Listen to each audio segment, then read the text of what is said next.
told you earlier we had great leadership. That's really what takes it here. We are blessed, I'm serious, to have our congressman as Warren Davidson. We are just blessed to have him. This gentleman, successful businessman, he's doing really well, but he wants to serve our country. He already served our country. He had been in the 75th Ranger Regiment, the 101st Airborne Division, Army Ranger. He'd served our country well. He was a successful businessman, a family man, a terrific person, but he wanted to do more, and he came to do more, and he ran for Congress, and he won, and we're so glad he did. This is a great conservative, and we are so blessed to have him. Ladies and gentlemen, Warren Davidson, our congressman.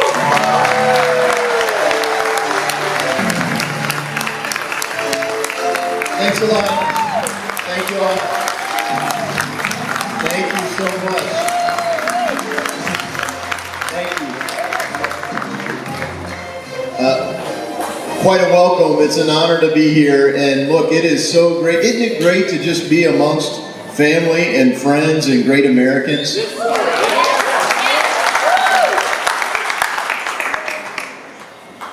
You know, it used to feel like it was hyperbole when you would say we're fighting to save our country, right?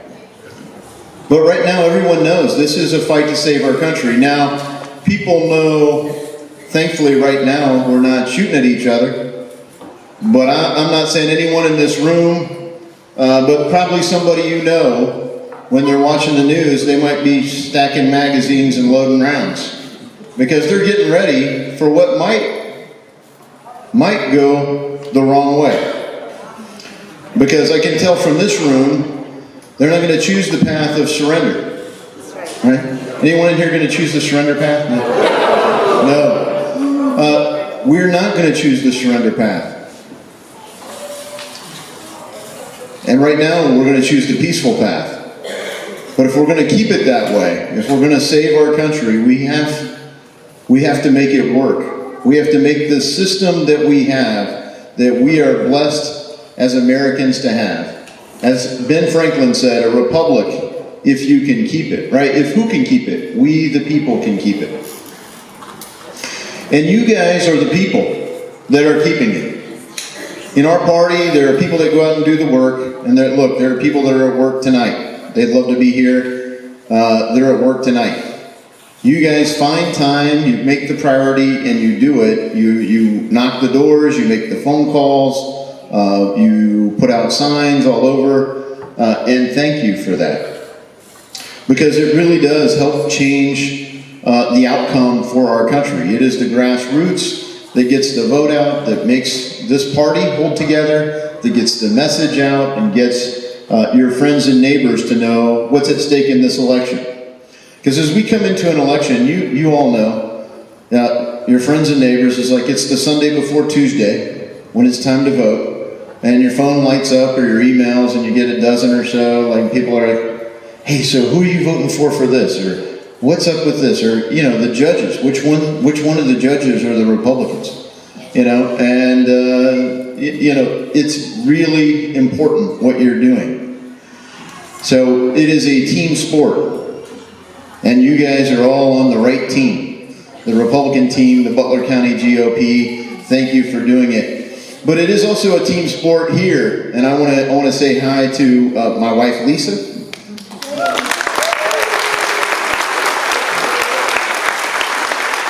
So when I got the chance to serve our country and do this, you know, she was my #1 teammate all along the way. But when you roll out, look, there are a lot of things going on in our country and in our state, and I am very humbled by the conversations that my name has come up in over the past several months. And I take that as a little bit of a performance review. I appreciate the feedback, I appreciate the warm welcome. And that's a reflection on our team. We've got some great people. Adam Hewitt's our chief of staff. Ben Thaler's here. Many of you have known caseworker Sharon Hughes, Butler County. We've got similar people through the north part of the district, and we've got Zach Bohannon here in Butler County. But we've got a team in DC. They do great work. And so you can't do any of this without a great team. Inside our party, I think Josh Mandel framed things pretty well. When I first ran, I remember talking about it. Yeah, of course this district's going to send a Republican. What sort of Republican? And I want to tell you, I'm still with the Republican wing of the Republican Party.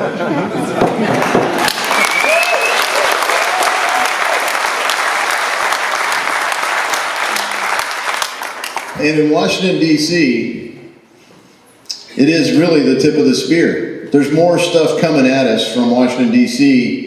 You need more firepower. And as we went around the country talking about it, there's one guy that really helped get the soul of the party kind of focused in Washington, D.C., and that's Jim Jordan.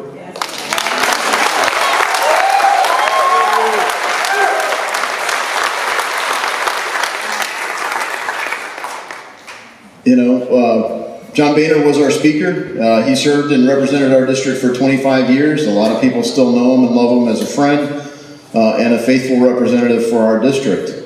And at the time when he resigned, I wasn't planning to run for Congress. I was just energized because I saw Jim Jordan grilling Hillary Clinton about Benghazi.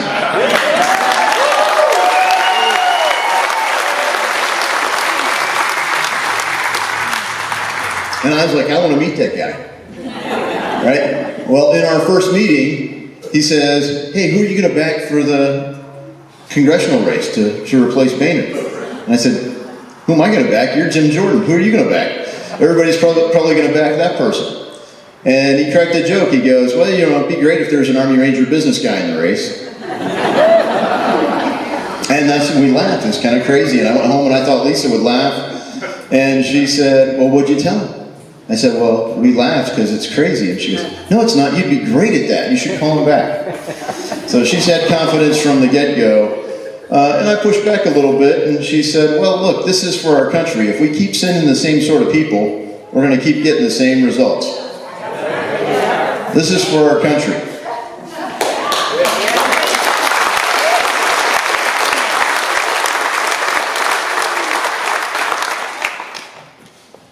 And right now, man, 2025 is a long ways away, isn't it? I mean, Joe Biden might not still be president by 2025.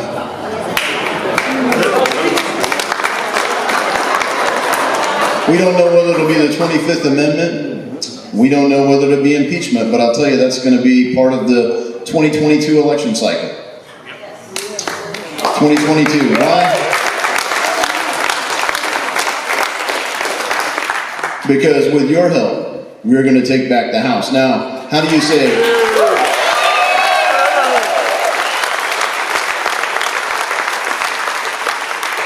How do you say, well, my member of Congress is already a Republican. What am I going to do to help take back the House? I'm going to send another Republican. Well, this is where, the team sport kicks in. And the first race that the House Freedom Caucus got involved in was my race. And it kind of came as a conversation we were talking about. I didn't know what they were working on there, and I got involved in the race. And when we went around the country over the past election cycle, we said, send us some reinforcements. And they did. We gained in the House. Now, people didn't think we were going to gain. We gained. And we didn't just get Republicans. We got some solid Republicans. People with great resumes, veterans, women, some non-white folks. I mean, people always talk about diversity in the conference, and it's accurate. And it's exciting to see, because under Donald Trump as President of the United States, as he promised, our party got bigger, broader, and more diverse. He really has changed our party. He energized our country. And he created a movement around the phrase, make America great again. But as we look at what's coming from Washington, D.C., the front lines have moved. Because right now, Democrats control that Capitol. They control that White House. And they're sending not just more spending and more money and bypassing the state legislature, they're dumping it in every way they can with bad strings attached. And so whether you're a township trustee, a school board member, a state rep, a state senator, or an an incredibly consequential position, as it turns out, the governor of a state. You have got to stand between the Democrats in Washington, D.C. and the people of this great state.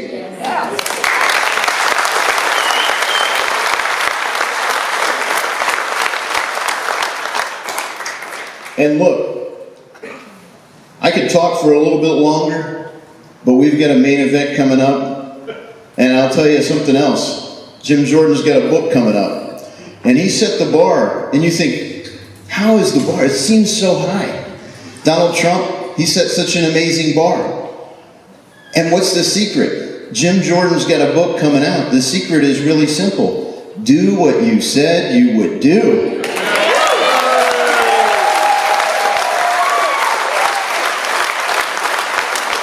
I can't wait to read the book, but I get energized every time I'm in a meeting with him and guys and gals like him that I get the pleasure to serve with in Washington, D.C. And just yesterday, as I got the chance to sit with the 45th President of the United States in Bedminster, New Jersey.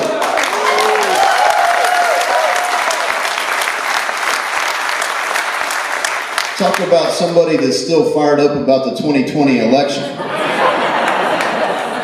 He's going to have to beat the Democrats 3 times to be president twice.